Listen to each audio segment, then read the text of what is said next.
Mormonism podcast. I'm your host, Robert Boylan. Just in terms of announcements, on the 1st of February, Brent Garner will be coming on to discuss some of these further evidences / convergences for Book of Mormon historicity. That should be a good one. And on February 2nd, I will be having my debate with Adam Stokes on whether the Greek New Testament teaches modalism. If you want the answer to the debate already, it's no, of course not. But tune in for that. Today we actually have a very good friend of mine, a returning guest on again, Blake Ostler. Many of you actually know him through his books and so forth. But Blake, for those who may have been living under a rock for the last couple of years, how about you give an introduction to your good self and your educational background and your interests? The first thing I want to say is that if you got to toot your own horn, it ain't worth tooting, okay? The second thing is that my most important introduction is that I'm the father of 5, the grandfather of 14 with another on the way, the husband of a really, really remarkable woman, and the friend of Robert Boylan. So, yeah, I took 2 degrees at Brigham Young University, did study in what was then called psychobiology. It didn't last very long at BYU, but it lasted long enough for me to get a degree and to do some postgraduate work and a degree in philosophy, and then went to the University of Utah Law School, where I took a law degree with a minor in philosophy of law. And I practiced law for 38 years with a number of specialties. I'm probably one of the very few attorneys I have appeared in no less than 6 federal circuit courts, meaning the I won't name them, but I've done a lot of appeal work in federal courts. I've appeared before the Supreme Court of the United States and had more than 50 jury trials, and that's a lot. And so I spent a lot of my time with juries and judges trying to persuade people about the best case I could make for my client. And I'm just happy to be back talking with my good friend Robert Boylan. Much appreciated. Although some would actually think being associated with me these days would be a bit of a mark against you, but I clearly don't see it that way. Tell that to some liberals in the broad LDS sphere, but last time I went into D-Hill, I got into a lot of trouble, so let's not have a hot mic moment this time. But today we're actually going to be discussing a new book that just came out by Ignatius Press, which is a Catholic publisher, A Catholic Engagement with Latter-day Saints, edited by Frank Beckwith and Richard Sherlock. So I believe you're actually associated with Frank Beckwith. You've had interactions with him before, especially when he was an evangelical Protestant. So I wanted to maybe give some of your background and previous interactions with Francis Beckwith. Well, I know both Richard Sherlock and Francis Beckwith fairly well. With respect to Francis Beckwith, I first met Francis Beckwith at meetings of the Society of Christian Philosophers, and we've had a number of interactions. I responded to Francis Beckwith a number of times for things that he's written, most notably there was an evangelical work that was very critical that put together what I think they considered to be the best Protestant scholars to kind of, how do I say this, to trash Mormonism, I think is the best way I could say that. Was that the New Mormon Challenge? It's a New Mormon Challenge. Yeah. We actually met in Denver at there was a joint conference of the SBL and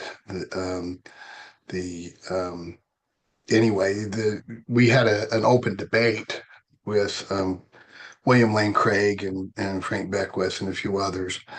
David Polson was with me doing that, by the way. And it wasn't recorded. I wish I had recorded it because I don't think they came out looking very well, but that's my opinion. And I debated. In fact, I got a scholarship to debate in college, and it goes right along with being a blood-sucking attorney, of course. So, but the bottom line is that I know Frank Beckwith.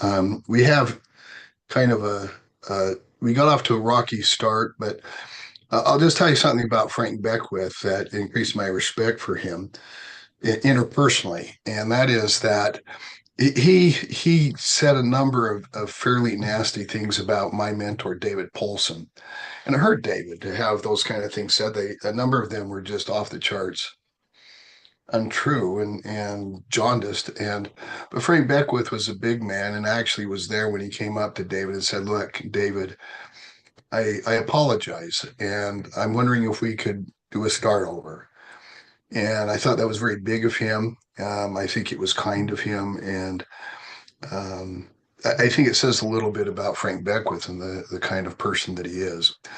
Richard Sherlock I've known because he taught philosophy up at Utah State University. I've lectured up at Utah State in philosophy a number of times, and I knew Richard at there was a society of Mormon philosophy and theology, and he was associated with that. And I knew him from that. I will say of Richard Sherlock, I like Richard, and I consider him a friend. I've never agreed with him on hardly anything that he thought. Even when he was a Mormon, he was kind of off the charts. I don't, and I looked, I don't see any contributions that he made that were of any significance at all while he was a Mormon teaching philosophy. And that's kind of strange in my view, but um, he taught philosophy up at Utah State University for quite some time. So I know both men. I would like to count them both as my friends, and I would like to count them as my friends even after we're done here today. So, Well, we'll see how this goes. Um, so yeah, the book has actually received like a lot of praise, including like from at least one person I actually have great respect for. I think Ed Fazer. Say what you will about him, I think he's like one in modern era probably like one of the best Thomists. Now I think Garrigou Lagrange is probably like the best Thomist in the recent century, but Fazer is actually a very smart guy, and there's a few other people as well. You know, it's also being endorsed by some people who I have very little respect for, such as Jeremy Christensen and Douglas Beaumont, but that's a different matter. But um, Catholic engagements with Latter day Saints is like, there's not that many. You know, like in my native Ireland, there's going to be like, say, 2 or 3 books, and book that's published by Catholics interacting with Latter day Saints. One of them, Dan Peterson reviewed Peter Berkeley's book Mormonism from 1989. And whenever, like, say, Catholics and Latter day Saints have been trying to engage with one another in debate, the debate either goes through, like, say, Jacob Hansen's debate with Trent Horn, which we reviewed a few months ago, where the Catholic doesn't exactly do well because they tend to think we're backcrap crazy and we're not worthy of any respect. Or in the case of Jimmy Aiken, you know, when I tried to debate him on 2 occasions, he wanted the Gish Gallop, and you know, instead of like focus on a specific issue. So there's been not that many Catholic engagements with Latter-day Saints, but this is like the first in a while of a Catholic interaction with quote unquote Mormonism. So what were your initial thoughts when you read the book? I know we'll be going through like, say, some of the chapters and some of the topics you want to discuss, but what's your general overall let's talk about assessment? the real purpose of this book because it really isn't an engagement at all. The purpose of the book is it's written to Catholics who don't know much about Latter-day Saints, and that's obvious from the way that Latter-day Saints are introduced, as if though, you know, it's a brand new introduction to Latter-day Saints and Latter-day Saint thought. And because it doesn't really interact or engage any real Latter-day Saints, and if they actually intended to engage with Latter-day Saints, they would have had Latter-day Saints write and have a response, and then have the Catholics write, and then have an LDS response. That's how an engagement is done. This is not an engagement, an avoidance. Let's be very, very clear about what's actually going on here. Yeah, This is actually. I would agree with you. It's a type of like, say, boundary maintenance. A lot of evangelicals engage in, like, you know, I know personally, I believe like some of them were well-meaning actors, like Matthew Levering, who's done excellent work on John Henry Newman, and he has a very interesting book in The Assumption and a few other things. But he didn't really know much about Mormonism to begin with. It's like the New Mormon Challenge, where they kind of got some scholars who were experts in their fields, but they weren't very well read on, say, the Book of Mormon or Latter-day Saint theology. So they just fed them like, say, low-grade stuff, like Robert Millett, for instance. So even like when it comes to, say, some people who I would have like great respect for even before reading the book, it's like this is hit and miss. Well, this is not even hit or miss. This is written to Catholics who don't know about Latter-day Saints to convince them that they don't really need to take Latter-day Saints seriously. That's my take on it. And I mean, just to let you know, it doesn't quote any actual Latter-day Saints that are currently writing that really are, you know, schooled, if you will, and write in the areas of philosophy and theology, biblical studies. It doesn't, it just doesn't engage at all with modern Mormon scholarship. And it's just, what this is one big long straw man, as far as I'm concerned. And what that means is that they're not giving the best arguments. In philosophical discussion, there's a rule of charity that governs the discussion, and that is you don't take the worst or a mediocre argument from your opponent. You find the best argument that not only is made, but could be made. And if they don't make the strongest argument, then you make it for them. Okay, that's not done here. What they do is they take very old arguments, old discussions, and then do their best to say, well, and I think their primary complaint is this: well, Mormons aren't Catholics. How about that? And so that's really the kind of argumentation level that we get in this book. So it's not an engagement; it's an actual avoidance, and its real purpose is to convince people not to take Latter-day Saints seriously, to convince Catholics they're fine where they are, and Latter-day Saints pose no threat whatsoever. That's how I read it. Yeah, I would agree with you because it kind of reminds me of like another book that Beckwith contributed to, like the New Mormon Challenge back in 2002. They actually had an entire essay interacting with, like, say, Orson Pratt's very dated work on materialism. It's like, I can't understand, like, if it's a paper for, like, say, a philosophy class, but why a modern interaction you going back 150 years to something even like most Latter-day Saints would have a problem with? And it's the same when it comes to, say, this book. I mean, let me preface this by saying, like, I have nothing but great respect for B.H. Roberts. I used to work for an organization named after him. I think he's brilliant. I love The Truth, the Way to Life and his other theological works.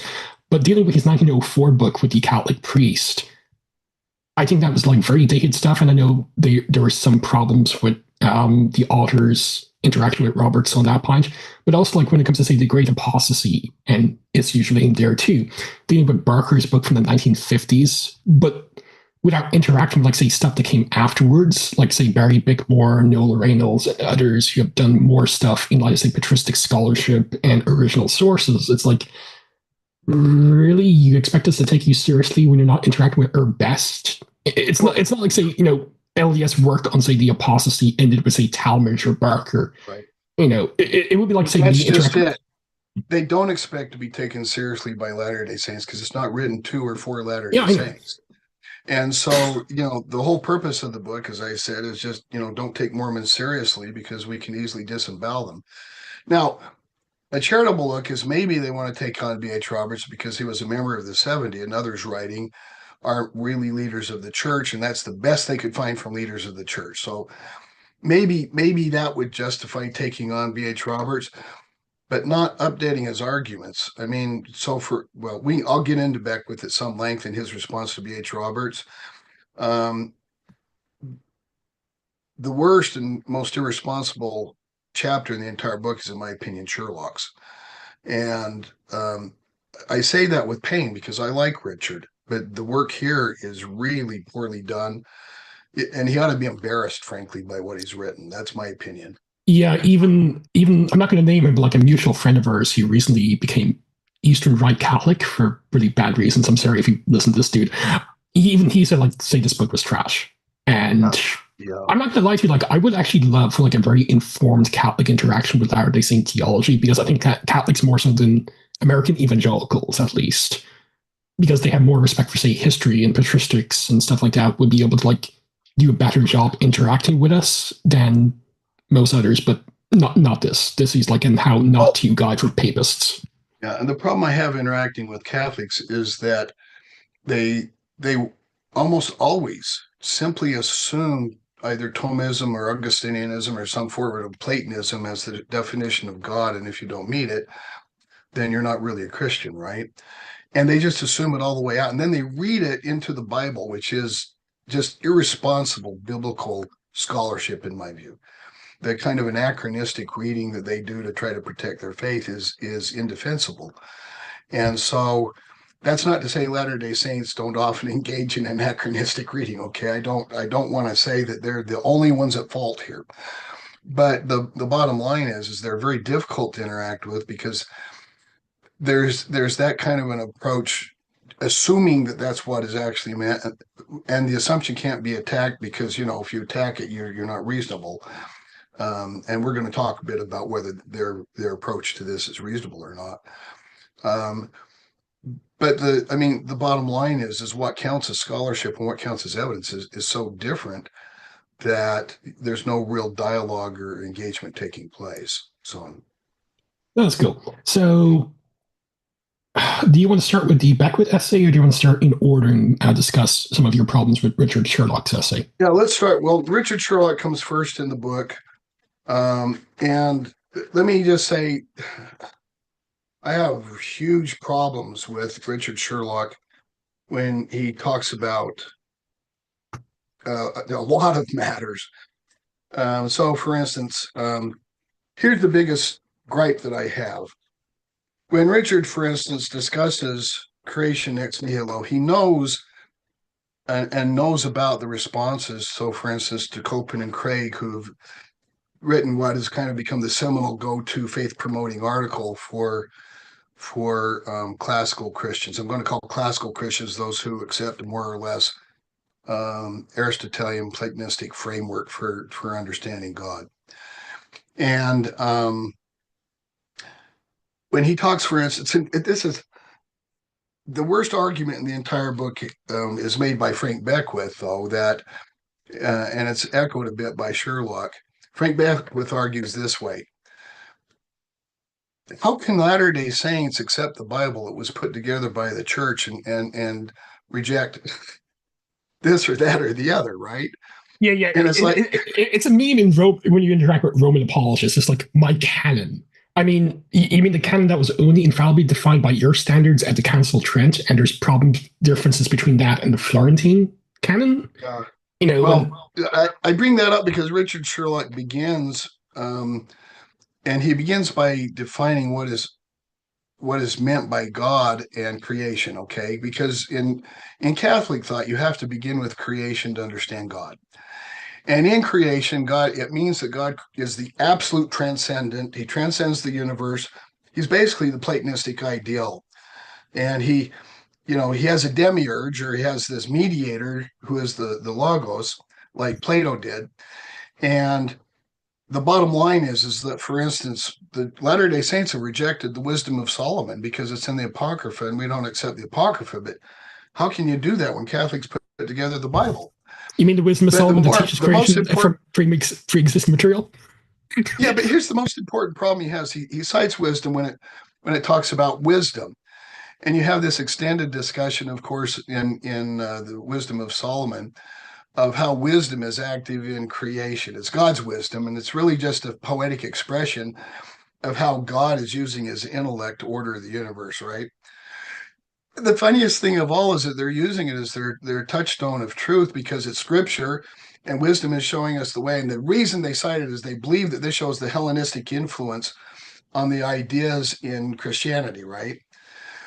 Completely oblivious to the fact that Wisdom of Solomon 7:27 and verse 22 expressly teaches creation ex morpho haelis, or out of unformed matter, out of formless matter, right? Chaos. And that's a similar term Justin uses as well in his apology. Exactly, he does, because Justin believed in creation out of chaos or formless matter. But they're citing this as the touchstone of what creation means and how Hellenistic, we have to accept the influence of Hellenistic philosophy, because there it is in the Wisdom of Solomon. And the answer is no, it isn't. And then this is the most egregious kind of claim made, and both Beckwith and Sherlock make this claim.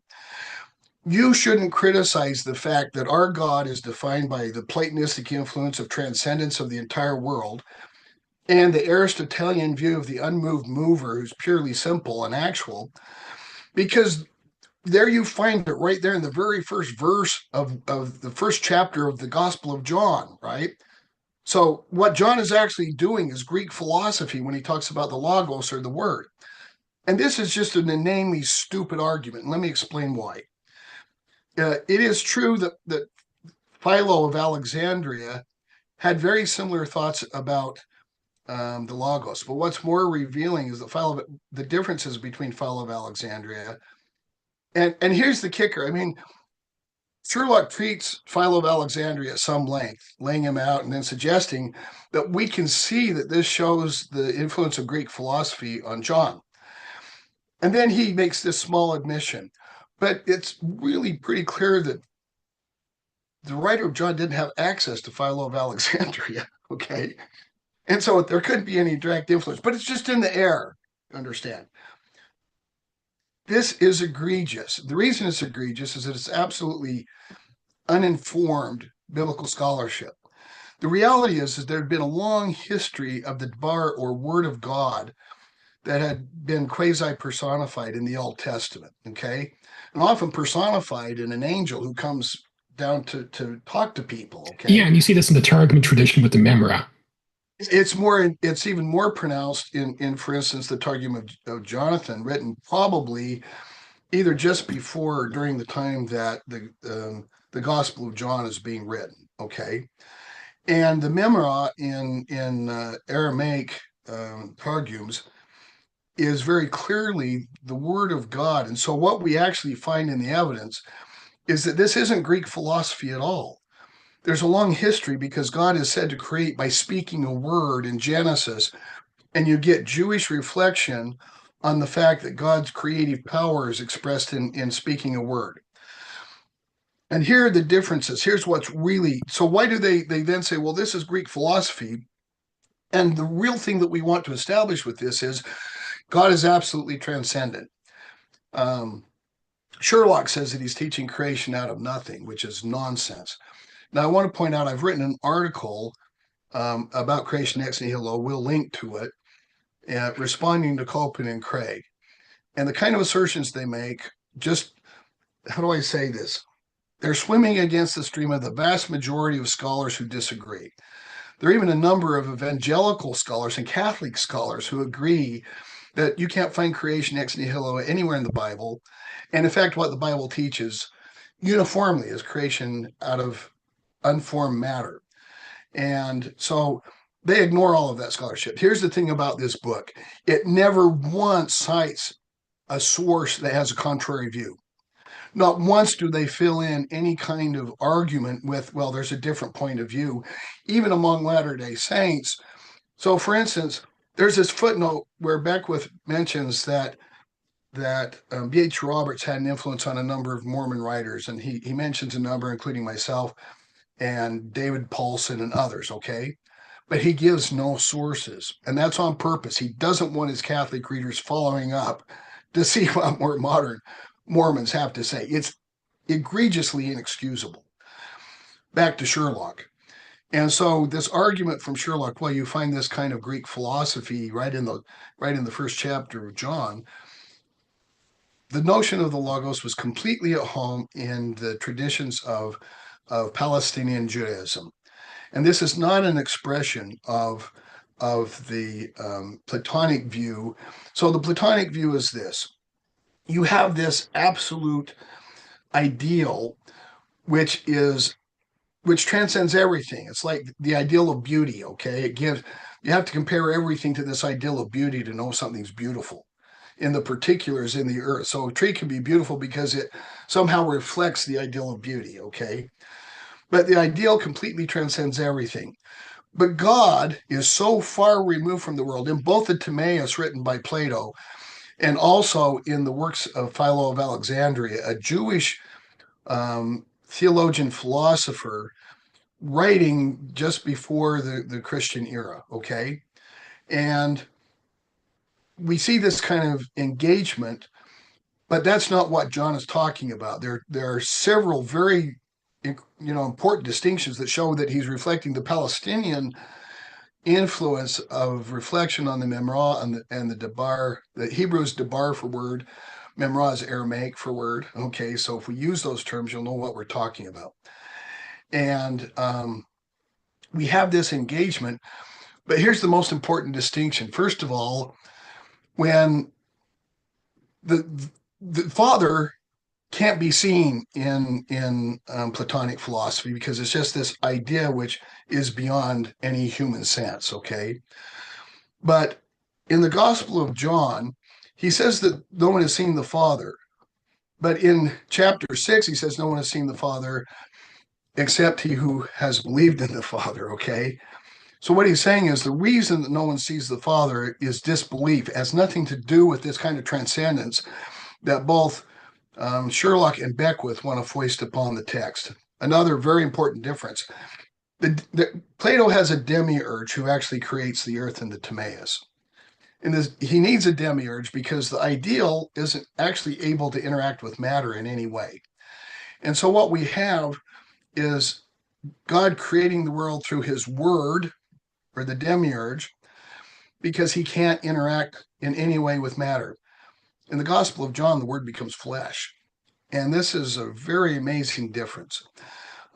So we have a God who isn't transcendent, but who is holy and sacred in John. That's the Hebrew background, okay? He can be seen and he's interacted with. Not only is he seen, as John says, and can be seen by those who have faith, in Acts 7, when we have the vision of Stephen, for instance, when he gets stoned, he sees both the Father and the glory. He sees the glory of the Father and the Son at the right hand of the Father. So we have this kind of defined reality where he sees both the Father and the Son in the New Testament. And the Catholics are saying, Sherlock and Beckwith both are saying, the Father's so transcendent, you can't see him. Obviously, they know about the counter scriptures that are against what they're saying. They know about those things, but they don't mention them. They ignore them because they're not interested in what the text actually says. So this kind of an argument on Sherlock's part, what we have here, and we have to accept Greek philosophy because, and the Greek definition of God in Plato and Aristotle, because after all, the writer of the Gospel of John was just doing philosophy.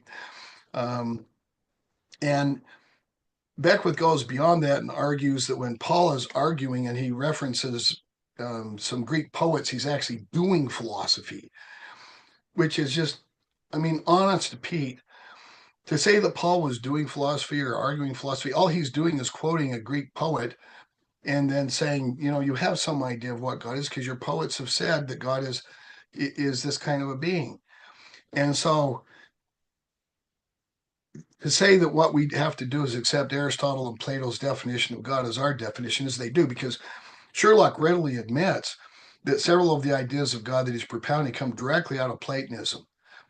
And Beckwith readily admits that what he's propounding is just the Aristotelian unmoved mover as rewormed by Thomas Aquinas. So what they really, and here's the argument, we're the Christians because we're the tradition that developed the idea of God out of Plato's and Aristotle's views of God, and you're not Christian. And that's because you accept the crass statements in the Bible that, you know, we're made out after the image of God, or that God is seen, and when he's seen in human form, those kind of things. But who is it really that's being faithful to the text here, I would ask? And so these are just on that, I think that's kind of significant because, like, one of the Catholic apologetic plies, like when it comes to say the sacraments, especially like the Eucharist, which we'll be discussing later, is like, well, we take the Word of God, we take the Bible literally here. You know, when it says like, "This is my blood which is being shed," or "This is my body," it's like, well, you know, we take it as it means. So you non-Catholics, usually it's Protestants, but here Latter-day Saints, like, well, you're engaged in special pleading, you know, you're trying to provide the plain meaning of the text. It's like double standards are high. Yeah, well, the worst part is simply reading back into the text. That's what to read it anachronistically means. You read back into it your own view that's a modern view. And they engage in this consistently, constantly, and without exception. Okay. So if we look at what Sherlock is saying and what his actual critique is, the next thing is he's arguing God can't be all powerful. And there are a number of things that he wants to say about God being all powerful. And the first is you can't accept creation out of unformed matter. Because if that were the case, then you couldn't have the kind of faith that Job had in the book of Job. He has no clue what Job is talking about. You know, Job is saying that you just have to trust my power. And that's what God does say to Job. But the book of Job also teaches that God he has to contend with the sea monsters, Leviathan and Rahab, that represent chaos. And also in chapter 38, when it's talking about creation, it's using, like, say, the builder metaphor and stuff like that for, like, pre-existing material. There's no ex nihilo creation in Job. No, quite the contrary. Rahab and Leviathan represent the unformed chaos that God Yeah. has to battle at creation, right? So, and of course, like, the apologetic response is like, well, that's talking about, like, say, not the initial creation, but the second creation when God created matter. yeah, this kind of ad hoc, we're going to say something about the text that the text doesn't have a clue about, and we're going to impose it on the text as a way of saving our reading from the text about what it expressly says. So, for instance, when the Wisdom of Solomon expressly states that God creates out of chaotic or formless matter, let's ignore that part, okay? But you've got Well, to accept this other part. yeah, I remember, like, Trent Horn of Catholic Answers on these. They have, like, a College of Apologetics course which I downloaded a while ago. Just, how he would interact with, like, creation out of nothing. He basically argues, like, Wisdom of Solomon's talking about two creations. I know. Yeah, he got that from Copan and Craig. Yeah. So, and I deal with this two creation nonsense in my response to them that we'll link to. Yeah, which is linked in the com box, so everyone check that out. Yeah. But he also argues that if God isn't all powerful, we can't trust him. Because, so for instance, he's just abhorred that there would be somebody who would believe that God doesn't have absolute foreknowledge of the acts that humans will do. And he's saying, well, and I could get into this in great detail, but his basic argument is if God doesn't have all power, there could be things that overcome him.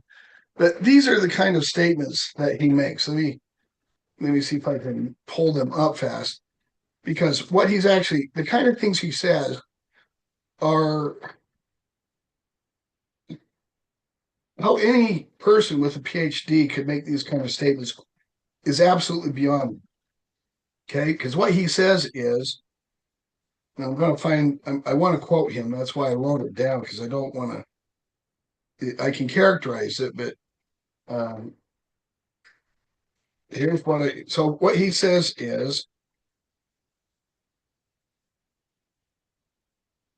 if we, because we don't know what God has to contend with, we can't have faith in God unless he has all power. Okay. And so unless God is absolute and he creates out of nothing so that nothing can oppose him in any way, we couldn't have faith in him. Well, that's just nonsense. Of course we don't understand everything that God has to contend with. That's just stupid. But it's not whether we understand that or not. It's whether God has told us that we can trust him, which is, he says, we can't have the kind of faith that Job had. But Job doesn't understand anything that God has to contend with either. God's told him so.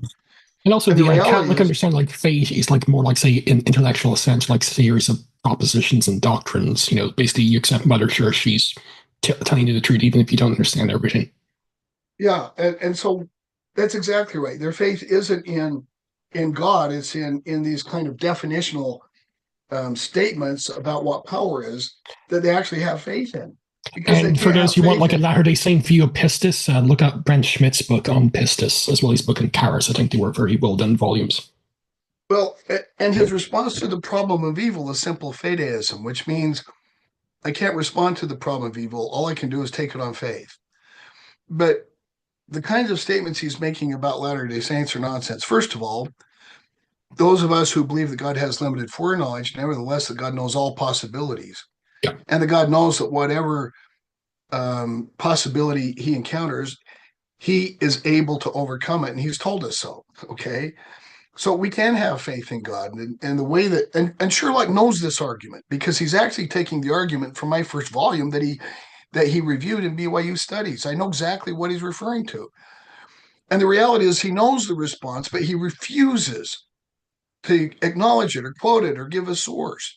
What kind of scholarship is that when you're responding to an argument, you give the worst form of that argument possible, even worse than is given by the author, you distort it, and then you fail to acknowledge your source and what you're actually responding to because you don't want your Catholic readers to actually have access to the source.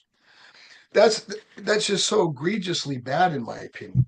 Yeah, I agree because Um, like I remember reading these stuff where they were discussing creation. I was like at least expecting them to like say, well, LDS philosopher Blake Ostler has written this, but there's problems with his argument because of reasons. But there's no reading the book. If I never knew you from Adam, it's like I would never imagine that there's a very cogent response, like even non-LDS respect, like Tom Ward, who's a Nazarene, to this work. So, and yeah, I hate to say this, but I would agree with you. It has to be deliberate.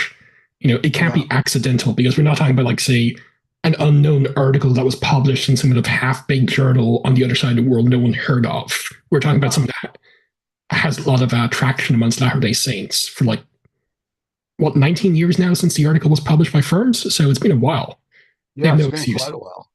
Yeah, it's been, well, 2005, right? Yeah, So, so coming on 19 years then. Oh, Trinity well, and actually. I Yeah. know he knows about it because he cited it, and I know that Beckwith knows about it. So why are they so studiously avoiding it? And that's because they don't want their readers to actually know that there are responses. They don't want to deal with the responses because the whole point is to simply convince their readers they don't need to actually pay attention to Latter-day Saints when they come knocking at their door.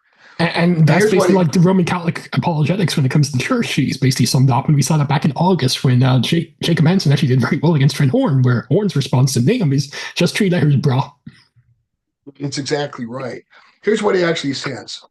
This is on pages 45 through 46 of the book. Since we do not know the extent of the forces attempting to thwart the achievement of God's purposes, anything less than complete or absolute power will not provide a ground for absolute trust, such as displayed by Job. And as I said, it's just so far off the mark because the bottom line is that whether we know it or not is not what the issue is. The question is, and scripture is strongly suggestive of this.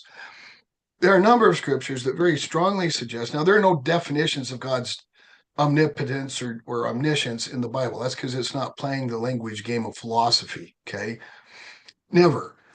And to make the argument that Beckwith does that, for instance, Paul or the Wisdom of Solomon or the Gospel of John are engaging in philosophy is absolute. It's this simple category mistake of a gargantuan measure.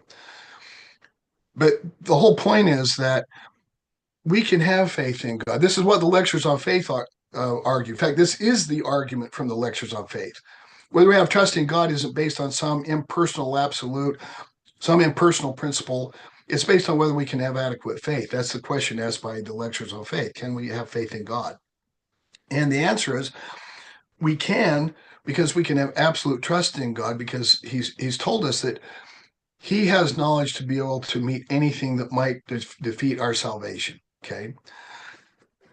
And so, but the response to the problem of evil is absolutely inadequate. Catholics not only have a gargantuan problem of evil because God creates out of nothing, and so everything evil that occurs. Now, the general response by Catholics is one they don't even deal with. That's the privation argument from Augustine, of course, who argues that evil isn't real because God creates out of nothing and everything created has deficient existence. And so the only problem is it's like when you get a cold, that's a lack of health, okay? And if you punch somebody in the nose, that's a lack of what? Okay. So, but their response to the problem of evil is fideism. You just have to trust. But you can't trust a God who doesn't create out of absolute nothing. So let's move on to the structure of the argument that he gives. Just before you do, the Go ahead. other article I link is to your The Logical Incoherence of Traditional Christianity, and I'm sure we'll be discussing that when we touch upon Beckwith, but I just thought I'd mention that. So, Yeah, exactly. I appreciate that. So here's the argument that he gives, and that is look, we can arrive at an understanding of God by reason. In fact, Beckwith makes this very same argument. So we can understand from reason that God creates out of nothing. God has to be the first cause because otherwise you get an infinite regress, that kind of thing. And because we can understand from reason that God creates out of nothing, God has to be an unmoved mover. He has to be absolutely simple. He has to be purely actual, that kind of thing. We can understand that from reason. But when we start talking about what it means to be simple or what it means to, anything they're asserting about God, we can't even understand what that means We have to use analogies, okay? We can arrive at it from reason, but we can't understand what it means in any sense. We can't speak univocally, we have to speak equivocally, and we have to use analogies. Now, this is the Thomistic doctrine of analogy, because you can never speak univocally about God, which means I can never use words that actually mean what I think they mean. I can only use them in a way of poetic expression by comparison, which means that we can't understand it by reason, okay? And we want to talk a little bit about the kinds of arguments that they make, the cosmological argument. Thomas and they both rely upon the arguments of Thomas Aquinas and his 5 ways. The way from movement, the way from contingency, etc. Okay, so their first arguments are, I can't hear you. You're not. You need to turn on your audio. Yeah, technology works except when you need it to. One of the contributors, and well, not contributors, but one of the people who actually praised the book, Ed Fazer, he's done a lot of work trying to rehabilitate the 5 ways. So I just thought to mention that. So it's still popular in even like, say, highbrow Thomistic apologetics and philosophy these days. Fazer actually does a fairly decent job. The problem that they have is they cite these kinds of arguments that are totally fallacious, and I'm going to give a concrete example showing that the premises they're built upon are false. But there's a large literature responding to these kinds of arguments, showing the problems with the arguments. They don't mention them. They don't acknowledge them. And the reason is they're not interested in the truth for their audience. They're interested in buttressing and giving a bulwark against ever have to looking at anything else. And this is egregious. This is egregiously poor scholarship to not acknowledge the kinds of responses that have been made and the problems with the arguments that they're raising and what they really are. So I'm going to kind of just begin by, there will be 2 ways I'm going to respond to the arguments. If you want, I'm just going to give a very brief response because it's easy. Not 5 ways? I'll respond to all 5 ways, okay? That's it. First of all, you have to understand that Thomas Aquinas is an empiricist. He takes the principle that we can understand who God is by looking at the world and deriving from it what God's nature is, okay? So everything is empirical. He begins by noticing, well, everything that we see is caused by something else. And so you can take this all the way back, but there can't be an infinite regress of causes, and there can't be an uncaused cause. So there has to be an uncaused cause. There can't be one, but there has to be one. And we'll call this uncaused cause God. Not that the properties of the uncaused cause have anything to do with a personal being, because Aristotle also derived an uncaused cause, and his deity was totally impersonal. But we're just going to assume that it's a personal being, because everybody understands it to be that way. That's actually Thomas's argument, by the way. The reality is that there is a possibility of an infinite regress. And here's how this works. Let's assume that, in fact, for every single state of the world, there was a prior state of the world. Is there any reason that anytime I look at the state of the world, I couldn't assume that there's a prior state of the world? And the answer is, of course I can assume that. Well, when does it end? When does it become impossible that there's a prior state? And the answer is it never becomes impossible, because it's possible that the universe is eternal. And if it is, there's always a prior state that could causally explain the subsequent state. If the causal principle were true, we would need that kind of an argument. That's valid response, by the way, to the argument. An infinite regress simply is possible. It's both logically possible, and whether it's physically possible, the answer is we don't know, because we can't look infinitely back into the past in the world if it's an empirical issue that we're looking at. But logically, it's certainly possible. By the way, we might want to leak. I address all of these arguments in some responses that I did to the New Mormon Challenge that were posted on FAIR, and I think we ought to post to those links as well. Yeah, I'll link to those as well. So I now want to talk about the concept of a virtual particle. In actual lab results, we see that we can have what we call a complete vacuum. And in this complete vacuum, there's actually a negative energy to the vacuum. But what we see are particles that pop in and out of existence without any rationale, explanation, and they do it randomly. And we have no way of predicting when or where or how they're going to pop into existence. They simply do. They're virtual particles. And a virtual particle has the capacity, by the way, and this is the way that modern cosmology actually thinks about creation, a virtual particle could actually create enough energy from the vacuum to create a Big Bang event and create separate universes. And these are what known in the multiverse. You have these individual universes, okay? They're not causally linked, but they all drive out of this kind of an event. The point is that there's no prior cause. The point is that there isn't really even a prior state because there's no time involved in the vacuum because there are no successive events. The reality is that we have an actual instance here of an uncaused cause, okay? And so the notion that there can't be an uncaused cause is false. It's empirically false. And I'm dealing with Aquinas's argument, so I'm dealing with an empirical reality. And what this shows is that the notion, for instance, of there has to be a first cause, or the notion of contingency. So some things don't exist of their own accord. They depend on something else for existence, and their existence is dependent.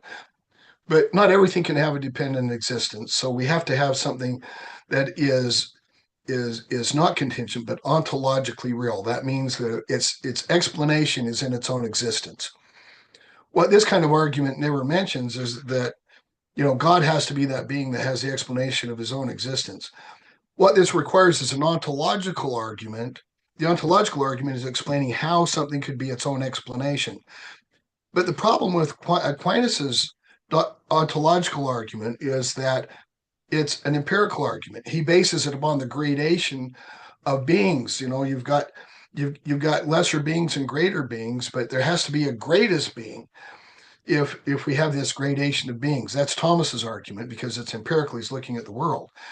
But the answer is there's no such thing as this greatest being. No matter how great something is and whatever metric you're using to measure it, in almost everything, it could be greater. There are some things that can't be greater. You can't get a better score than 18 in golf. But what's the greatest number of home runs that somebody could hit in a baseball game? The answer is there's no limit. And so that when Thomas argues for this ontological reality to complete his cosmological argument, it's simply not going to work. Q in Anselm. Let's make a better argument than these authors make or that Thomas Aquinas makes for himself. Anselm's argument is superior because what he's saying is that existence is simply contained in the very definition of God because God is the greatest that is possible, and so God is the greatest conceivable being. But the answer is there's no greatest possible something. There's no limit to how great things can be. So the argument is simply logically compromised. More importantly, the kinds of comparisons that they want to make for greatness are not actual comparisons. They're not real. So, saying that he's the greatest possible what? Whenever we say greatest possible, we have things in mind, but God is not that kind of a thing. It's not even a relevant comparison. More importantly, there are inconsistent greatnesses. For instance, could God have the greatest compassion and at the same time not be moved by anything in the world, as Thomas Aquinas claimed? Because God is purely actual, nothing acts upon him. He acts upon the world. So he literally has no passions. Nothing acts upon him at all. He doesn't even have a vision of what's happening in the world because he can't see because that would be something acting upon him. So the argument simply falls apart. The last argument given by Thomas Aquinas isn't really a cosmological argument at all. We call it the teleological argument, or the argument from purpose, or the argument from design, okay? And this is an argument Latter-day Saints can accept. And, so we don't need to get in that, but none of these authors mention that. And there's a good reason. That's because the teleological argument is much more consistent with creation out of material, out of unformed chaos, than it is with creation ex nihilo that they want to promote. So the kinds of arguments that they're giving, both Beckwith and Sherlock, and they know that there's a very large literature responding to these arguments. And we can link to a number of those if you'd like, but the bottom line is to refuse to acknowledge. They don't even acknowledge that. They don't even mention, boy, there are a lot of responses to these, and they're just devastating, frankly. Now let's talk about the principle of sufficient reason, which is the third way, okay? Everything, and this is the strongest form of the ontological or of the cosmological argument, in my view. Everything has to have some explanation. So, for instance, if there were big red ball that just suddenly popped into the air in your room, okay, you'd say, well, there's got to be a reason for that. Things just don't happen like that.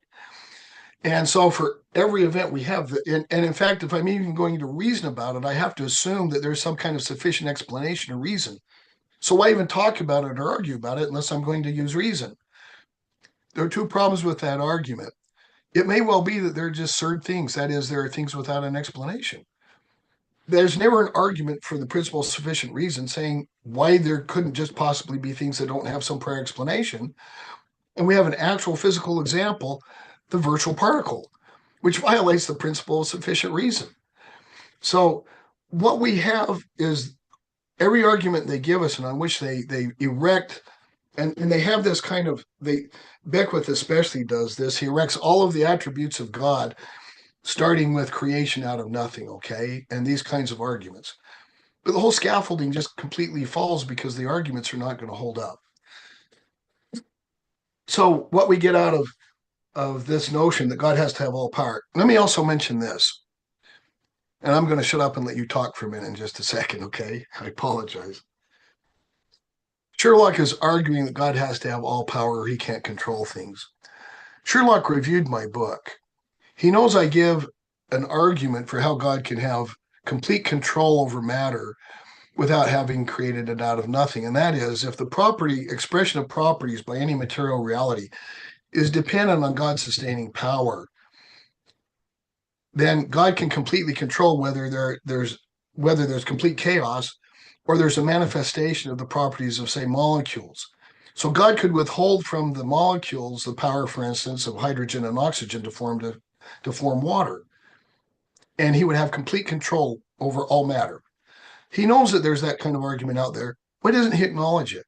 Why doesn't he say, oh, by the way, Latter-day Saints have dealt with this and have given adequate explanation to show how what I'm saying just isn't true? Why isn't there anything there? Why aren't they engaging? And Beckwith makes a very similar argument, by the way. He knows about my argument because he's quoted from my book. Why don't they acknowledge what Latter-day Saints have said about it? Why don't they deal with the arguments? This is inexcusable. It not merely violates the principle of charity. This is, how do I say this? This is piss poor scholarship. Okay. Now I like both of these men. I don't want to offend them, but I want them to know what they've delivered to us is not a fair assessment of Latter-day Saints and Latter-day Saint thought. And their book is a sham because it's written for a Catholic audience to convince them not to engage with us. That's the purpose. It's not an engagement, it's a disengagement. Don't pay attention. So I'm going to shut up and let you talk, then I'm going to get into Beckwith. Yeah, I would agree. No, I would agree with you. I mean, when we kind of get to it, like the Beckwith's discussion about Eucharistic theology and the patristics kind of shows like he has never cracked open an actual book on the Apostolic Fathers or any patristic scholarship except maybe copy and paste in what, say, St. Genus or more than likely Brad Petrie have said alongside Aiken. So, yeah, I would agree. Like, but somebody who's done a lot of work in, say, sacramental theology and ecclesiology from a Roman point of view, especially from my 5 years in a Catholic seminary, it's like, yeah, for those who actually study Catholic claims, it's like this is not convincing. But if you want to engage in, like, say, boundary maintenance, like a typical Protestant counter-cultist, you do you, dudes. But they also like ignore like a lot of scholarship, not even like Latter-day Saint scholarship, like even as you know, like their own Roman Catholic scholars would not agree with what they say about creation or the early patristics like Eucharistic theology or the papacy and a host of other issues as well. I'm sure we'll touch upon that in what remains of this podcast. But yeah, Well, let me just make this comment about Ronald Thomas's the papacy, the most real institution in the world. Okay, he goes so far as to replace the name bishop with apostle. He says they had, they had the authority bishop, they had the apostolic authority, and then he puts in parentheses bishops. And here's the situation. He wants to argue for continuous papacy since the beginning of the church. This is just not responsible historical scholarship either. Here's why. we see very, very clearly in the writings of Clement, in the writings of Ignatius, in the writings of the first century, and especially in the writings, for instance, of Shepherd of Hermas, writing probably between 130 and 150, that the situation is that the apostles had appointed presbyters or bishops to be over various local congregations, a lot like Mormon bishops are today, actually. And then they make this inference that there was a primacy of Rome, okay, and that the bishops are continuing apostolic authority. Now, let me also say that it is an article of faith of the Catholic Church that apostolic authority ceased. That it's a given canon. And so to make the argument is to actually go against their own teachings, but to equate those who were placed by the apostles over local congregations with the apostolic authority to oversee the entire church like Peter. There is no successor to Peter. They can't identify one. And the notion that these presbyters or the bishops had the authority to oversee the entire church is just historically false. And also, when it comes to say the successors of Peter, I mean, they often will point to say the succession lists like Irenaeus of Lyon and stuff like that. First of all, even their own historians and scholars will claim like there's problems with these kind of lists in terms of their historicity. But second, if you look at what Irenaeus actually says in Against Heresies, Book 3, Rome, funny enough, like say the episcopacy of Rome, but like the city of Rome and the church there, it has this kind of primacy, not because of any Vatican I dogmatic teaching about, say, the primacy of the Bishop of Rome singularly and so forth. It's because of the double martyrdom of Peter and Paul there. And what, funny enough, and if you read like Denzinger, I think it's Denzinger 1999, it's actually a condemned proposition to teach that these days. And that's been the case since the 1600s. Because, of course, Petrine supremacy, at least with respect to Rome, takes precedence over like Pauline equality with Peter and so forth. And also like even their own scholars again, and this is not simply like most scholars, like 1 Clement, Shepherd of Hermas, and others texts show this as well. This is just the patristic scholarship and the patristic texts. Rome did not have a singular bishop until at least the 2nd century, if not later, after Anacletus. But what does Roman Catholic dogma, not simply like say development, but like dogma from Vatican I teaches? This has been the universal belief of the church. And it's not like, say, somehow some Catholic apologists claim, well, that's only talking about something very specific. If you read, like, say, how Vatican I was authoritatively interpreted by Gaster in his officially, in his relatio that Pius IX endorsed as the correct interpretation of Pastor Aeternus Vatican I, or even, like, say, a hardline Catholic pope, like, say, Leo XIII in Status Cognitum from 1896, he interprets it like, say, this has always been the belief of the church. It's heresy to claim otherwise. And he screeds against the Anglicans and so forth, who would actually have a very high view of the Bishop of Rome as well, if not, of course, the Vatican I understanding, at least historically. So, again, you would not get this from reading this book. And it was just like a general, this is what Catholics believe generally. Fair enough. But if you're trying to engage with Latter-day Saints, you're probably just hoping we have not studied about, say, Honorius or Vigilius, or have read the scholarship, even by your own side, on how Vatican I is really anachronistic and it's not apostolic at all. No, as I said, it's a canon of faith that they don't have apostolic authority after the apostles. I know. Like, if you believe in apostolic succession, like, how is that passed on if you don't believe in public revelation? Because, like, one of the constitutive aspects of apostolic succession, I would argue, is like receiving public revelation. Right. But that ceased at the end of the 1st century with the death of the last apostle. So there's like so what exactly is passed on apart from, like, say, the laying down of hands and episcopal authority that's been passed on the and so forth? There is a disjunction, especially when it comes to, say, being able to bind and loose what has already been bound in heaven, like Matthew 16 and Matthew 18, which, by the way, even according to the Fourth Lateran Council, said was fulfilled in all the apostles, not simply Peter. But there's loads of issues when it comes to, say, Roman Catholic claims about the papacy. Well, let's drill down on this a bit. They rely a lot on the letters of First Clement and Ignatius, writing about 110 and about 135 respectively. And they argue that these show that there is some supremacy to Rome and that there was a continuation of the authority that was given by the apostles. And the answer is that's not what they show at all. What they clearly show is that there is the congregations are rejecting the presbyters and the episcopoi, or the bishops that are established by the prior generation, okay? And they clearly show that they are local leaders. They're not leaders over the church. That's the status of the church.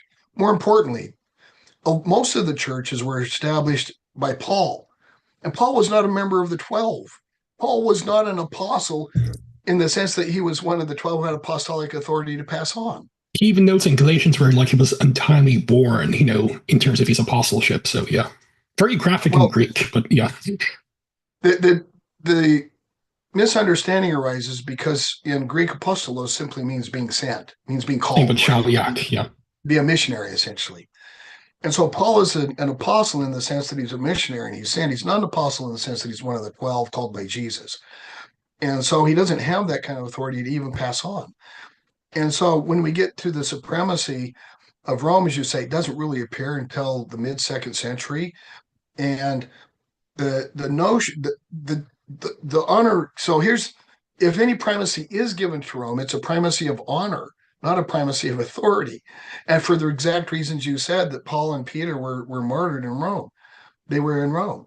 And so what they're conflating historically two very different notions, and they're misrepresenting what the sources actually show.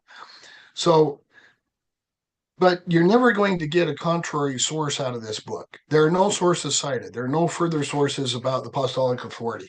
When they quote Ignatius, they give you one particular interpretation, for instance, without those scholars who've actually written on it and given a different view. That is the majority view by far. Okay, that's why I say that this is really poor scholarship. Now, I want to go, because this will be both Beckwith and Sherlock. Do you have more to say? I didn't mean to interrupt. Oh, no, it's fine. I'll let you continue. But like when we kind of get to the Eucharistic stuff, I do have a few things to say about Ignatius and Irenaeus. So, in fact, I do too, but I'm going to let you handle that.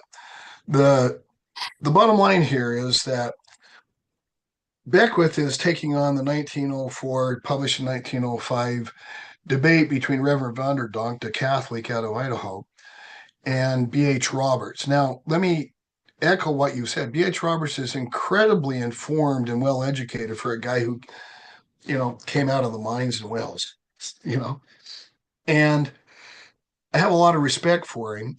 But he's not trained in logic, he's not trained in philosophy, and he's not the best representative of the arguments. But he's more than sufficient if he's properly represented. He was a very well-read amateur. I would liken him, it's not a perfect analogy, but I would liken him to, say, like a Kevin Christensen or Jeff Lindsay, someone who may not have like formal training in the fields, but he's like so well-read.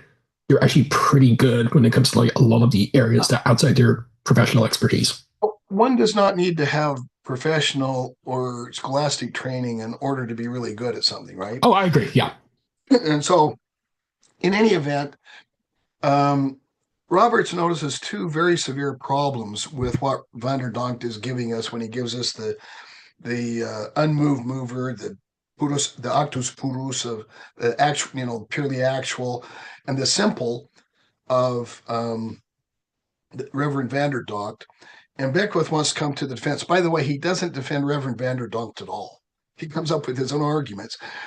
It's kind of a backhanded acknowledgement that Roberts wiped the floor with Vanderdonk, and we're not going to defend what Vanderdonk is actually saying. Okay, so in any event, the first argument that Roberts makes is a very good argument. He's saying, look, when you get to defining God as the purely simple, how are you going to make sense of the Trinity? You've got three distinct divine persons. The Father isn't the Son, and the Son isn't the Father. There have to be distinctions if there to be, a separate kind of understanding at all. And yet any kind of distinction is incompatible with your principle of simplicity. Now, the doctrine of divine simplicity is this: God has no parts logically, physically, or in any way. God is not composed in any way. He's simple. So to say that God is omniscient is identical to saying that he's omnipotent, is the same as saying he's loving. It's the same as saying that God is triune. It's the same as saying that the Father is God and the Son is God. Okay? And they're not parts. So what we have in the Trinity can't be understood as parts. Now, here's kind of the response. First of all, we don't know about the Trinity by reason. We know about it by faith and revelation. Okay? So we're really talking two different worlds here, and we can't really make sense of it in terms of reason. It's a mystery. But let me explain this mystery to you to show how they're compatible, which of course is nonsense to begin with. Because if you're going to use reason to explain something, then you're saying that it's explainable by reason. But we're going to use analogy. And so Beckwith and Sherlock both try to deal with the notion of the Trinity given their view of God. And what Beckwith does, and I don't think Sherlock even understands this, but Beckwith adopts Aquinas's view of what the Father, Son, and the Holy Ghost are, and what they are relations. So Beckwith actually agrees with Aquinas. The distinct property that the Son has is being begotten. He's nothing more than this property, being begotten. But that's not a compound property. It's the same property as being the begetter. Okay, it has to be the same property because God's simple.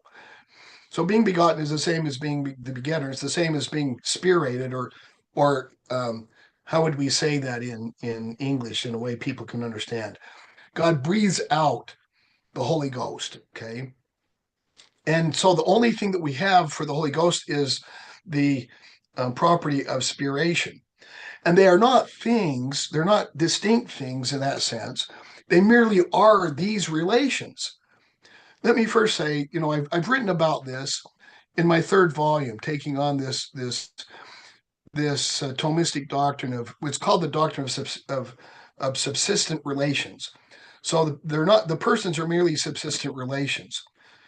But this entire way of speaking is so muddled and so ridiculous. And here's why. Relations are relations between two things, between two distinct matters or two distinct beings or two distinct persons. They're distinct in a way that they could actually relate. So you have to have two things in relation, two relata, we would call them, okay? But they're not two. If the doctrine of simplicity is true, there's only one. And then Beckwith goes so far, he actually gives it up and says the Father is someone and Jesus is someone, and they're not the same someone, but they're not distinct in the terms that there could be two someones. Okay, when we talk about God, God is not someone. God is something composed, who's triune, who's composed of Father, Son, and Holy Ghost, but he's not composed. Okay, you can't speak that way. What we're looking at, and then they run to the notion God is incomprehensible and God is beyond reason, and we have to speak analogically. Let me say this about that. There are reasons to use analogy, and there are reasons to speak equivocally.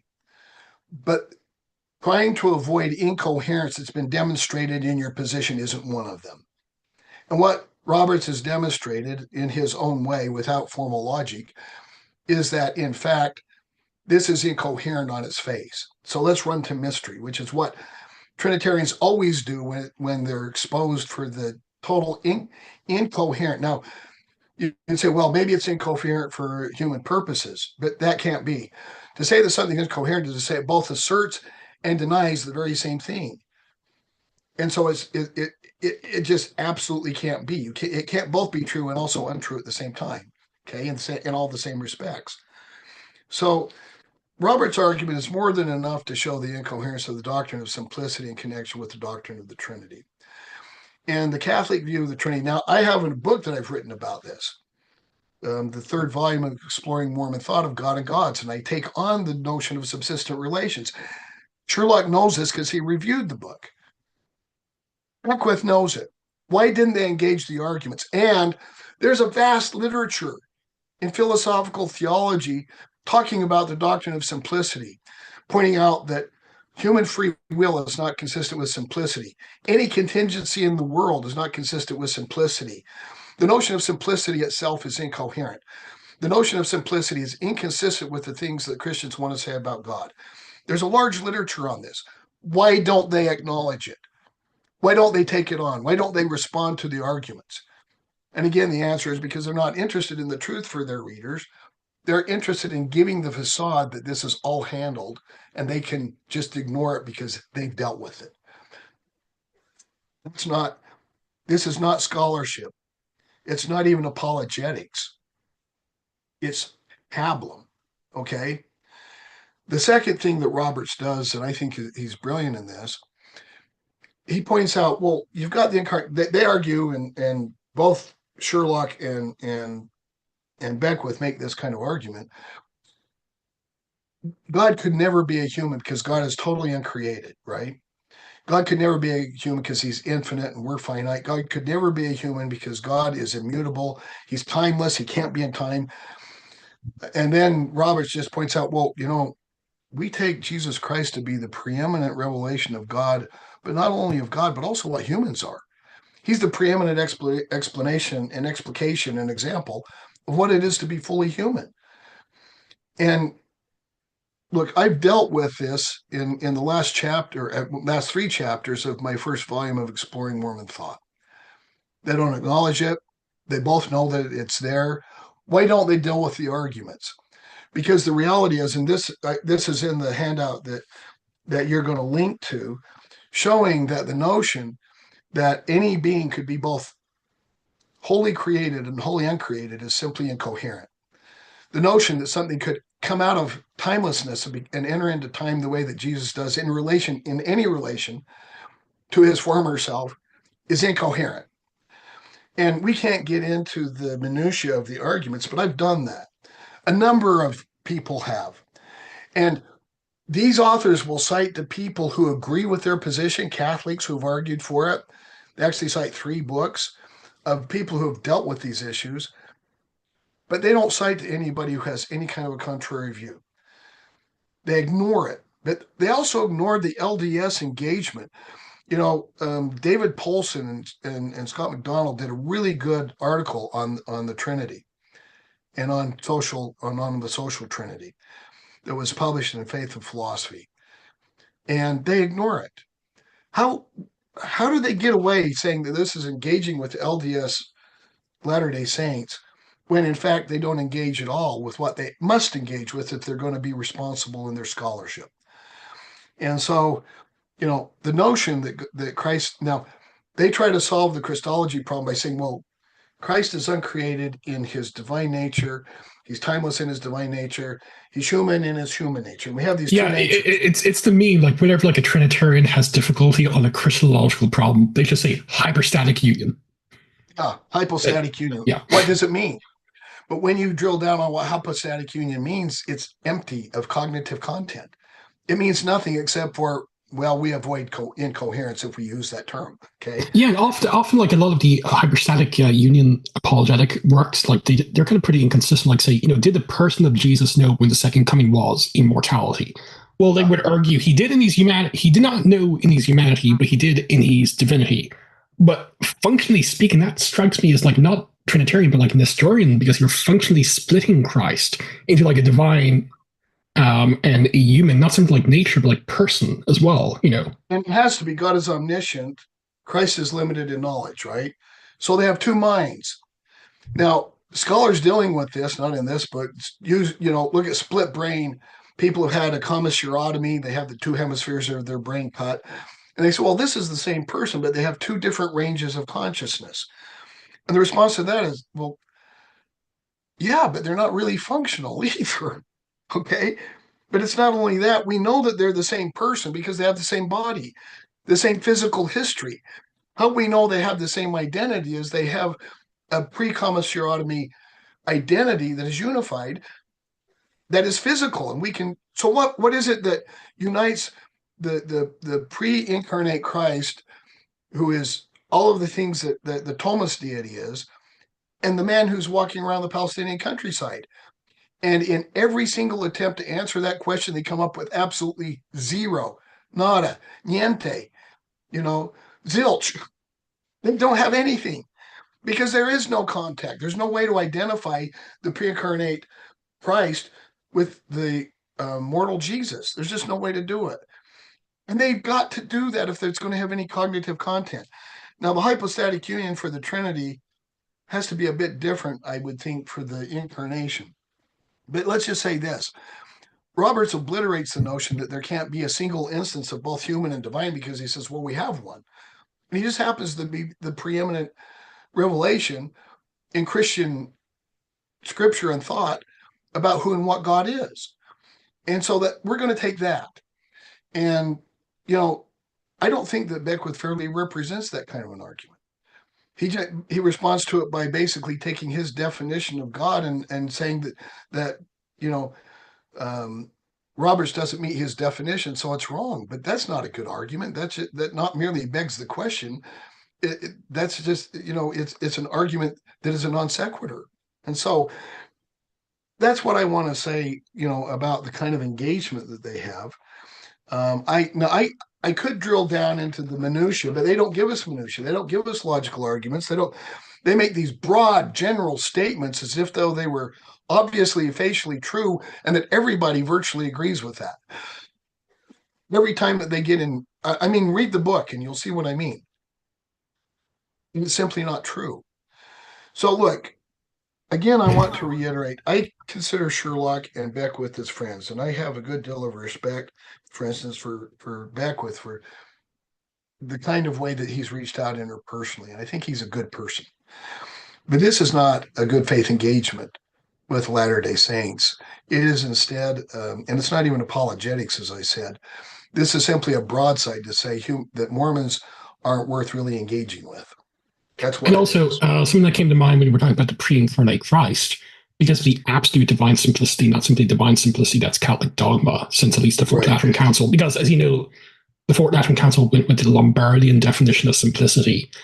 Many, not all, but like Augustine and Aquinas and other Thomists argue that the angel of the Lord or some other appearances that many believe to be the premortal Jesus appearing on the Old Testament side of things, that's actually not the person of the Logos. That's actually a created temporary angelic avatar. So again, it kind of does injustice, like say the historical grammatical method of interpretation and other issues as well. So it's not only that they argue that an embodied being couldn't be fully glorified in God, and Roberts points out, well, Christ was resurrected, and it's Catholic dogma that he still has his resurrected body.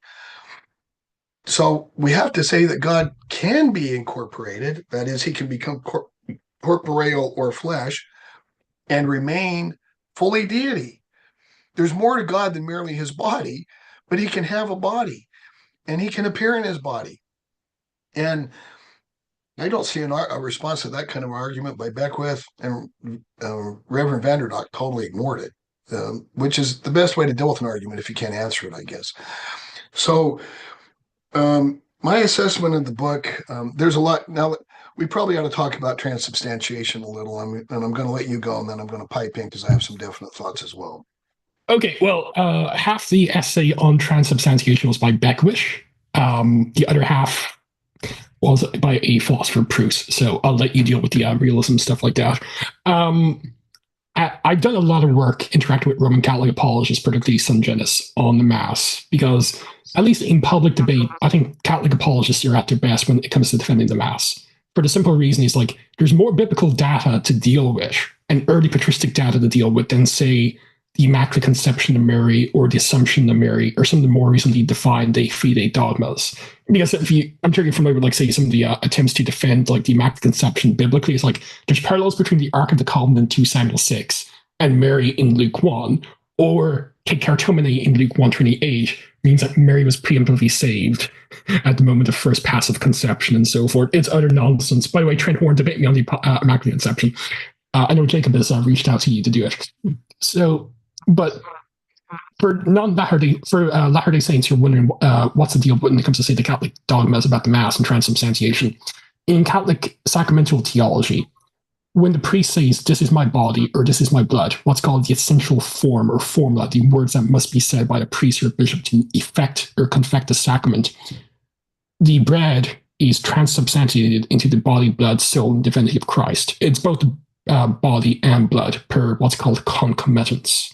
And the same when it comes to the blood. And in Catholic theology, Catholics don't simply believe in transubstantiation just to be very difficult or overtly literal as they believe to be. It serves as a purpose. The telos of transubstantiation is to offer numerically one and the same sacrifice of Christ on the cross. It just differs in terms of its auspices. That's why it's called the unbloody sacrifice of the Mass. In Catholic theology, it's numerically the same sacrifice. So it's not like a second or third sacrifice. It's the very same sacrifice. And Christ does not die again. That's a common misunderstanding of Catholic theology. But it's the same sacrifice, and it appeases or propitiates the wrath of God against sin. And you see this, for instance, in these two sessions dealing with the Mass and the sacrifice of the Mass at the Council of Trent. And it's being reiterated in, say, the Catholic Catechism from the early 90s and so forth. This is part and parcel of Catholic theology. And of course, because it's a dogma and it's a primary object of infallibility, pun unintended, the substance of this teaching purportedly goes back to the end.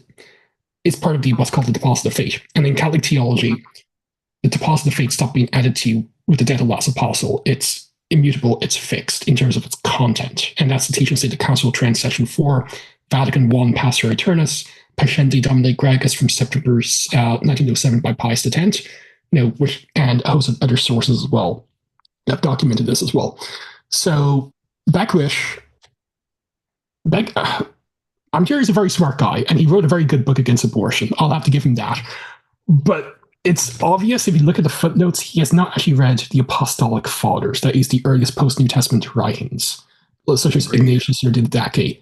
He's actually using a quote mine, that is Jimmy Akin's book, The Fathers Know Best, which is based on a series he did for Catholic Answers magazine called This Rock. Now, the argument forwarded by some Catholic apologists, and sometimes if you read Catholic apologetic works, they just quote Ignatius's words from his 7 authentic epistles and no commentary at all, which I think is pretty disingenuous. It's pretty eisegetical. But first of all, I'm just going to share my screen. In its context, Ignatius is actually interacting with what's called the Docetists. The Docetists were people who believe that Christ did not actually have a physical body. He did not actually experience mortality. He only appeared, and that's what the Greek term comes from. He only appeared to be human. It's like the poem, Footprints, where there's only one set of footprints. And it's not because some people walk in single file to hide their numbers. It's because Christ did not actually have a literal physical body. He was actually a phantom body and so forth. And that's what, say, Tertullian and Ignatius and other early Christians are arguing against. And I think, a very good argument that the Christological heresy 1 John is written against seems to be a form of Docetism as well. Agreed. So that's the context. I mean, if Christ did not actually have a genuine physical body like myself or Blake does, even if you believe it's like the pre-lapsarian body of Adam as opposed to your post-lapsarian body, like some Eastern Orthodox believe to be, he would still... There's no point of, say, remembering, however you want to understand that, his body and blood as a sacrifice of atonement if there was nothing to offer up as a sacrifice. That's the first thing. The second thing would be, as I note here, similar literalistic language is also used in the authentic epistles. Let me, okay, for instance, I'm having a bit of a boomer moment.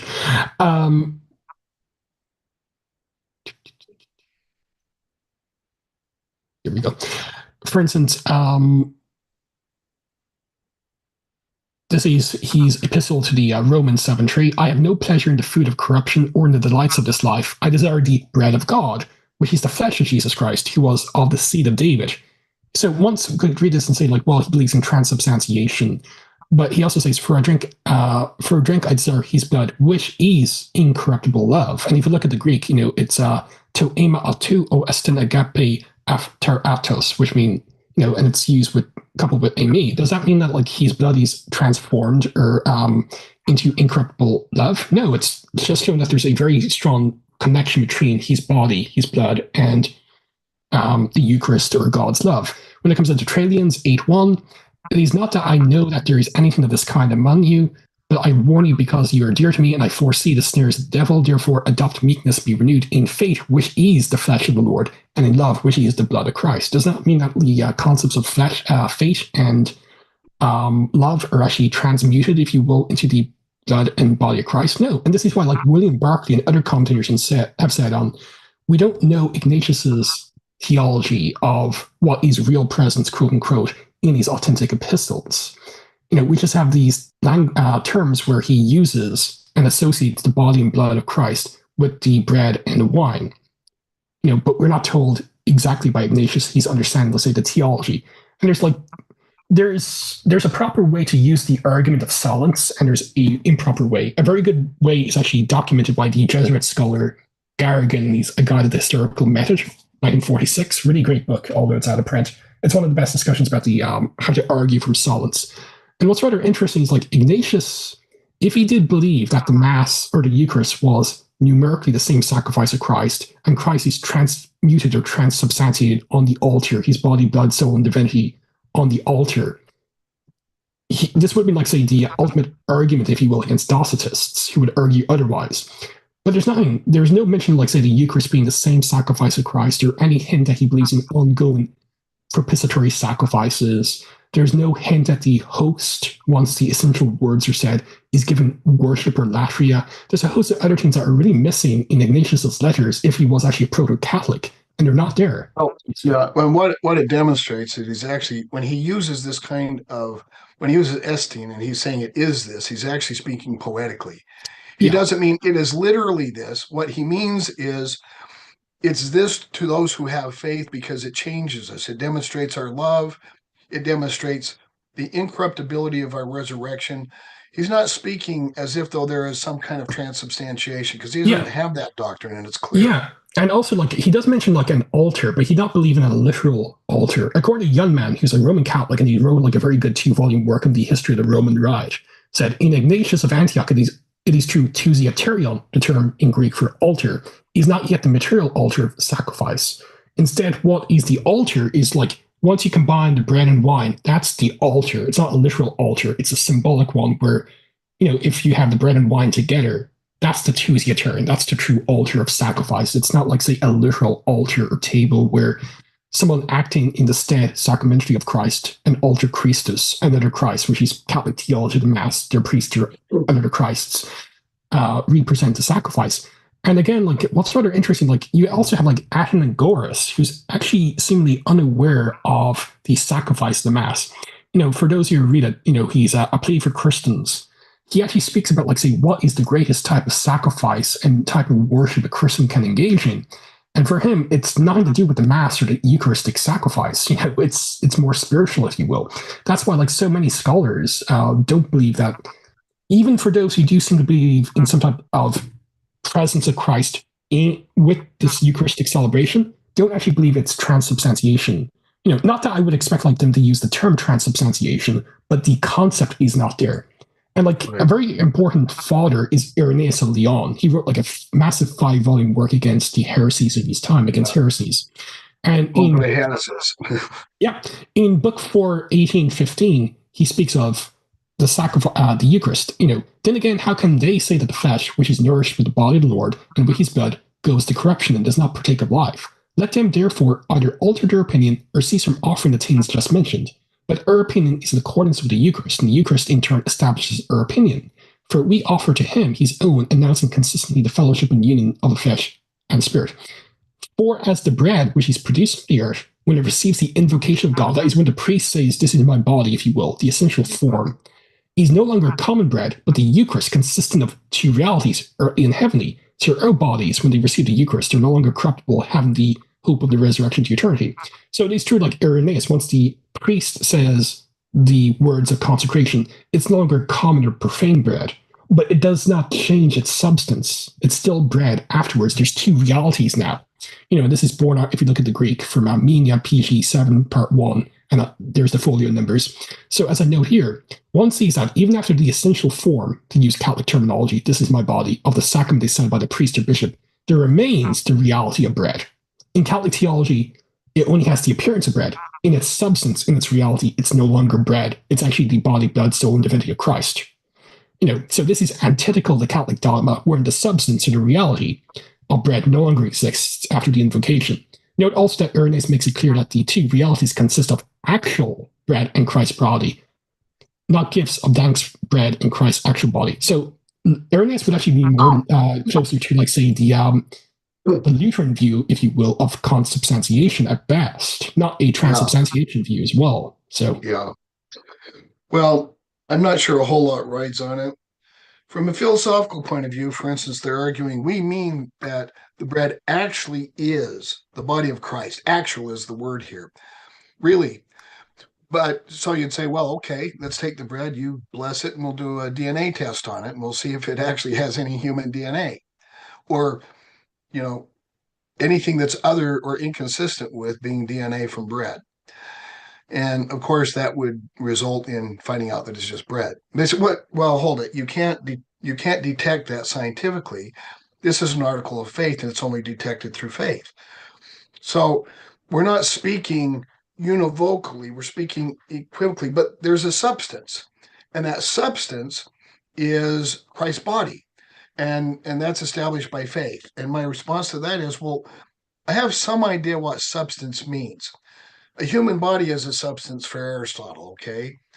The matter of which a rock is made is a certain form of substance. You have a material cause and so forth in Aristotle, but the bottom line is that there's a substance to it that underlies it. And what substance means is vague, vacuous, and totally empty of any kind of epistemic meaning when we're talking about the bread in this way. They're saying you just have to accept it by faith. But when I use the term substance, this word has no meaning whatsoever when they say it's the substance of Christ. When they say it's actually the body of Christ and there's just no way to detect it, you have to accept it. I know what it means, which is say, well, this actually is, for instance, when I look at a beetle and they say, well, it's not a beetle, it's actually a cat. I know how to resolve that, okay? And when they say it's actually a cat, I know what they're saying. This has the substance of a cat. A substance then becomes what is essential, what must exist if it's to be a cat, and it has to have cat DNA. Well, if the bread is actually, as they assert, the body of Christ, then it's very different than what it sounds like for them. They're not making an assertion. They're making a really somber sounding statement that has no meaning whatsoever. And that's my philosophical assessment of the doctrine of transubstantiation, especially as they lay it out. Yep. Of course, I'm sure someone will point to like Eucharistic miracles, quote unquote, like Lasciano, but there's actually a very good former Catholic, and SSPX member, Kevin Radford, or I think he's changed his name. He actually has a very good work on Lasciano and other sources on YouTube. So definitely check those out if someone will come back and say my Lasciano or my Eucharistic miracle. They're very questionable at best and very, very late in terms of historical sources. Okay, so that's half the Eucharistic thing, but like, do you want to comment a bit more on like say Eucharistic realism and multi-location, or do you want to move on to like some other topic? No, it actually we can move on because I don't think a lot rides on this. I mean, we believe what would a Latter-day Saint believe? We have the bread and the water, and they represent something for us in terms of Christ being embodied, walking on the earth, and the blood that he shed for us. Now, what is it we believe? Is there something different about it before and after it's blessed? And the answer is, well, the bread remains exactly what it is. It's bread. And it's obvious that it remains bread.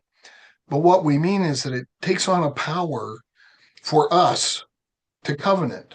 By this act, we covenant and we take upon ourselves the name of Christ. We become a Christos. And so what we want to say is it actually does have a real difference in the world. There's something actual about this bread that's different from what it was before we blessed it because of our relationship to this bread, right? So I want to go halfway to transubstantiation and say, well, blessed bread is very important to us, but it's still just bread. And to make the extravagant metaphysical claim that somehow Christ is actually present in the bread is to make an assertion that not only makes no sense. To say that we have to apprehend it by faith, I agree. The meaning of that has to be apprehended by faith because it's the meaning we give to it. And then after the sacrament's done, if it's not all eaten, we throw it away. I don't know what they do with their wafers. Do they ever throw them away after they bless them? No, once they're concentrated, they're stored, like say a tabernacle or a sphinx in Symbolium. They're given because it's substantially Jesus. It's given the same type of worship as God. So that's the Catholic view. They're reserved. But let me just, before we move on, let me just like quote from a young man. And I would suggest like everyone track down the 2-volume work because it's very, very informative. And he's talking about like say the early Christians not actually have this idea, like say a propitiatory sacrifice that's being represented or literal altars. And this is from volume 1, pages 24 to 25 of his Master Roman Reich. Before Irenaeus, no offering was recognized in the church except that which consisted in thanksgiving. God does not demand an offering or victim or drink or any other visible thing. That's Aristides, Apology 1. He, God, requires not blood oblations and drink, not the order of flowers or of incense, since he is the perfect perfume without want or blemish. The highest sacrifice one can offer him is to acknowledge him and tender him or spiritual sacrifice. And that's Athenagoras' Defense of the Christians, section 13. The only honor worthy of him is to put his gifts to use for ourselves and for the poor, and to be thankful, and by our spirits send heavenward songs of praise and hymns of glory for our creation. Just Martyr Apology 113. For this reason, the apologists explained the Christians had no altar, no temple, and that's from Minucius Felix, Octavius 2032. So yeah, like this kind of shows like there's a huge disjunction between, like, say, Roman Catholic scholars and the apologists. I mean, if you read the scholarship on the papacy, for instance, it's nowhere like as like we're obviously the true church as a apologist like Heschmeyer and others portrayed to be. It's like it seems like their scholars can be much more intellectually honest, largely because their paycheck does not depend on them schmoozing the audience, when it comes to, say, like Muck Keys and Mutt Rock and This Is My Body. So yeah, what I want to note now are the kind of things they don't discuss. They don't discuss, for instance, a view that every Catholic must hold because it was propounded by both Augustine and the angelic doctor Thomas Aquinas. Okay, and that's the doctrine of predestination. Aquinas believed in double predestination. God not only chose who was saved, he also chose who was damned. It's not clear whether Aquinas accepts double or single predestination to me, but he clearly accepts predestination. Clearly, everyone who is saved is saved because they overcome this obstinate human will that can only accept God if God moves the will to do so. And those who aren't saved, God doesn't move the will. And so the bottom line is that God, it's up to God who is saved and those who are damned. And God has damned an awful lot of people in Catholic thought. Everybody who's not Catholic, for one. Okay. So the vast majority of the world, God has chosen to send to hell. And yeah. Go ahead.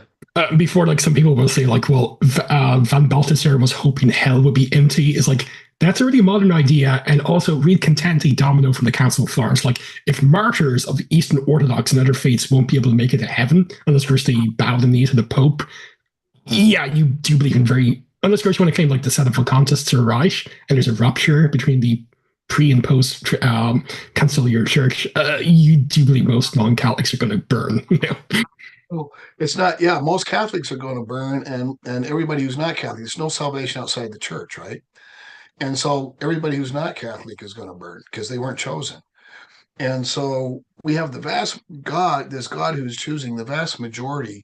And this is a really fearsome hell. I mean, you want to understand a Catholic hell. Look at what Michelangelo does with it, or what the artists do with it. This is a very fearsome place. Now, I'm not going to hold Catholics to what artists depict about it, but they depict it bad enough if you read them. And so this is a really terrible God. They don't address the problem of evil when it is God himself propagating the evil. But they stay away from this kind of a doctrine. They don't want to bring it up. And the answer for the reason they don't read it up is obvious. It's troublesome. It's obviously morally reprehensible. There's no real excuse for it. They don't have an adequate answer for it. So when we get to this kind of a doctrine of they're not one step removed from Calvinists. The Thomists truly are Calvinists because everything happens that's caused by a first cause, and it all follows from the first cause. Now, they believe there are contingent causes in the world, but they're still causes. And causes, what follows from cause must follow as a matter of course, because that's how Thomas Aquinas uses the notion of cause.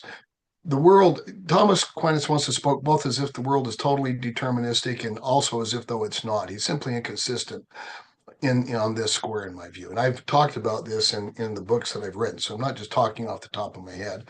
I've looked at the minutiae and gone into the arguments. And why is it that they want to discuss that? They don't discuss, for instance, the Assumption of Mary or the Immaculate Conception. Those are also doctrines that would distinguish Catholics from LDS. I applaud them for taking up transubstantiation because it's a really difficult doctrine. But at the end of the day, after you read their stuff, you come away thinking, I have no idea what transubstantiation means, unless it means that they believe that this actually is the body of Christ, but nothing changes about the bread that we could possibly detect in any way, which is exactly what they say, by the way. So they're making an assertion, and there's no way to tell whether it's true or not, other than by the fact that they assert by faith that it is. So, and it contradicts everything we know about saying that this is actually this. And so, when we get into that kind of a realm or world, they're just talking to the people of the faith and reassuring them that some smart people actually believe this. I think that's the whole purpose of that chapter.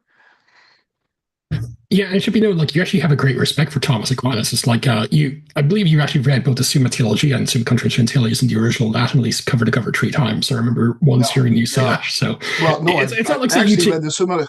Yeah, I've read the Summa Theologica at least 3 times in Latin, and I've done a really intense study, and I do have a lot of respect for Thomas Aquinas. I can see the brilliance. I can see why, given his beginning point, he's going to end up where he is. I can see the logical steps. I can see the brilliance. I can also see why at the end of his life he would have called everything that he ever wrote nothing but mere dross, meaning everything I've written is worthless. Okay. I can respect both Thomas Aquinas's. Yeah, that's cool. Any comments on the Mormon Pelagianism article? Oh, jeez. So basically, the argument is Mormons are Pelagian, not because we teach that you can do it without Christ, but because we have this very positive anthropology, if you will. Okay. It reminds me, like, say, the spin the wheel thing, like, what heresy is a spins wheel, Nestorianism or whatever. Yeah. It's like, well, if you have a positive anthropology, that's legalism, that's Pelagianism. It's like, the author had no clue about, like, Pelagius and his writings or the controversies about, like, I really doubt they actually even knew who, like, Ali Bonner is. And even if you think Ali Bonner is incorrect, her scholarship on Pelagius kind of shows, like, even Jerome would be a Pelagian in his early theological career, and many other church fathers up until that period would be quote unquote Pelagian as well. I mean, like, even, like, say, the Catholic Encyclopedia from, like, say, 1900, so it's not like, say, a modernist production. It's like, all the early church fathers were basically, like, very positive in their anthropology until Augustine came vis-a-vis original sin and its nature. So, well, and that's the whole point. I have in my first volume a discussion of original sin, and point out that it is historically it's a latecomer to Christianity. It enters the Christianity primarily through Augustine in the 4th century, and it's contrary to virtually everything that the scriptures have to say. And I point out that the 6 scriptures that the Catholics actually rely upon, they rely upon mistranslation in those scriptures. At least Augustine did. The linchpin for original sin has always been, but we baptize children, so there has to be an original sin. Otherwise, why are we baptizing children, right? And Mormons look at that and go, just don't baptize children, okay? But the notion apparently us not baptizing infants means ipso facto we're Pelagian because we don't believe that they're going to burn if they die before ageism. Which here's the interesting thing. They actually do believe that they're going to burn if they are not Catholic, or they're not, a saved Catholic, which is probably the vast majority of them, given any particular lens that you want to look at Catholicism through. But original sin entails predestination, and here's why. The sophisticated notion of original sin, which is the Catholic doctrine, is that we are incapable of choosing God on our own because our wills are corrupt. And the only way that we can choose God is if God chooses to move our wills, essentially, himself, to accept him. So I'm going to move you. So it's the same thing with love and the divine person. So I'm going to move you to love me. Okay. I'm going to cause you to love me, which is exactly what you can't do with love, because love can't be caused in that way and still be genuine love at all. But we're left with this notion that the only way that a person could possibly be saved, and by salvation, they mean that you're saved from hellfire, okay? What we have is that God is the only one who could possibly save you. And so if he doesn't move your will to be saved, you're stuck in original sin. You never overcome it. You don't take the Eucharist, for instance, to overcome original sin, which is what they believe happens with the Eucharist, by the way. And in so doing, you're just left to hell and damnation. So the doctrine of original sin for Augustine led her to the doctrine of predestination. And it does so in Protestant thought as well, by the way. That's why they emphasize how evil human nature is. It's not merely evil, it is something that can't possibly overcome in any way. Now, there are Protestants who are Arminian who believe that there's a synthesis of God giving us grace so that we can then accept his grace on our own if we choose to do so. Aquinas' view is that it's inconsistent for God to give saving grace and for a human to reject it. Because anything that God wills has to come about. Okay, so the bottom line is that original sin is not a biblical doctrine. It didn't exist in Christianity for the first 300 years. So if you've got to believe in original sin, as he asserts, in order to be a true Christian, there were no true Christians until the time of Augustine as a practical matter. And if I really want to get right down to it, it's an odious doctrine. It's a terrible doctrine, because it leads to this view of predestination, which is just morally reprehensible. So that's what I have to say about that. And by the way, the argument for Pelagianism and Mormonism is bunk. I would get into the minutia, but he doesn't even acknowledge this problem with original sin. It's because we have this view that we can freely choose to accept God that we're Pelagian. In other words, because we don't believe in predestination, we're Pelagian, and that's just false. That's not true. Pelagian is not saying that it's even we could choose to cooperate with God. He's saying you don't need God at all. You can do it all on your own, and that's certainly not Mormonism. That's just his understanding of Mormonism is not merely inadequate; it's an absolute distortion. This is as close as anyone comes to merely a straw man that's not really even connecting with Mormons. The one thing I will say about Beckwith and Sherlock is I think they do a good faith attempt to connect with one type of Mormonism, what I'll call finitist Mormonism, of the kind that B.H. Roberts I think actually did teach. That God grows up to be God within a universe, that kind of Mormonism.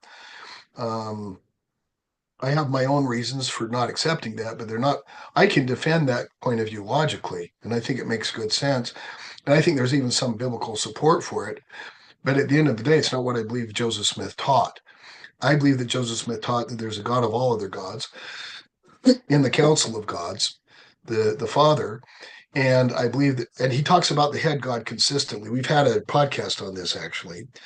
And I believe that just as Jesus Christ was fully divine, the Word of God, before becoming mortal, it has to be given Joseph Smith's statements about the matter. The Father was also fully God from eternity prior to the time that he became mortal.